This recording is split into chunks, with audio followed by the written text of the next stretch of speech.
Hi friends, please subscribe to Amravati Media and press the bell icon for more latest updates.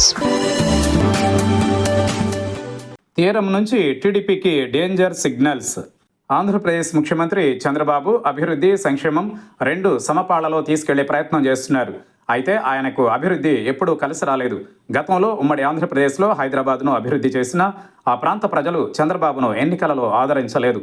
ఇందుకు ప్రధాన కారణం తమ భూములను కోల్పోవడంతో పాటు జరిగిన అభివృద్ధిలో తమ వాటా తమకు దక్కకపోవడం, ఉద్యోగ అవకాశాల కల్పన సక్రమంగా జరగకపోవడం వంటి కారణాలతో హైదరాబాద్ వంటి నగరాన్ని అభివృద్ధి చేసినా అక్కడ ప్రజలు మద్దతుగా నిలబడలేదు. మళ్ళీ చంద్రబాబు విశాఖలోనూ అదే తప్పిదం చేస్తున్నారన్న కామెంట్స్ సోషల్ మీడియాలో వినిపిస్తున్నాయి. విశాఖపట్నంలో పరిశ్రమల అభివృద్ధిపై చంద్రబాబు ప్రత్యేక ఫోకస్ పెట్టారు. 2 సంవత్సరాలలో ఒక నగరానికి ఇంత భారీ స్థాయి పెట్టుబడులు, ప్రాజెక్టులు వచ్చాయి. సుమారు 4 లక్షల కోట్ల రూపాయల విలువైన ప్రాజెక్టులు విశాఖ చుట్టూ గత 2 ఏళ్లలో వచ్చాయి.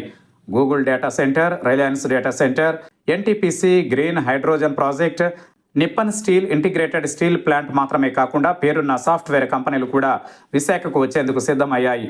ఒప్పందాలు కుదుర్చుకున్నారు. కనీసం 50,000 వరకు ఉద్యోగాలు సృష్టించే అవకాశం ఉంది. విశాఖ మెట్రో రైలు ప్రాజెక్టు ప్రతిపాదన కూడా వేగంగా వెళుతోంది. విశాఖ రైల్వే జోన్ సమస్య కూడా దాదాపు తీరినట్లే. కేంద్ర ప్రభుత్వంతో మాట్లాడి త్వరలోనే అది కూడా సాకారం అవుతుంది. 2024 ఎన్నికలలో విశాఖ ఉమ్మడి జిల్లా పరిధిలో 15 సీట్లలో 13 సీట్లు కూటమికి వచ్చాయి. ఇంత అభివృద్ధి జరిగిన తరువాత సహజంగా విశాఖలో 2029లో కూటమి క్లీన్ స్వీప్ చేయాల్సి ఉంటుంది. ప్రజలలో పాజిటివ్ వేవ్ కనిపించాలి. కానీ ప్రస్తుతం పరిస్థితి మాత్రం విశాఖలో కూటమికి అంత అనుకూలంగా లేదన్న కామెంట్స్ వినపడుతున్నాయి.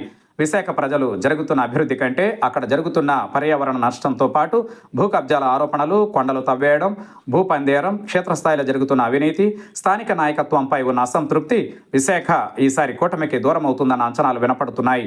చంద్రబాబు ఎప్పటికైనా సరైన నివేదికలను విశాఖ నుంచి తెప్పించుకుని అందుకనుగుణంగా అడుగులు వేస్తే మంచిదన్న సూచనలు ఆయన అభిమానుల నుంచి వెలువడుతున్నాయి.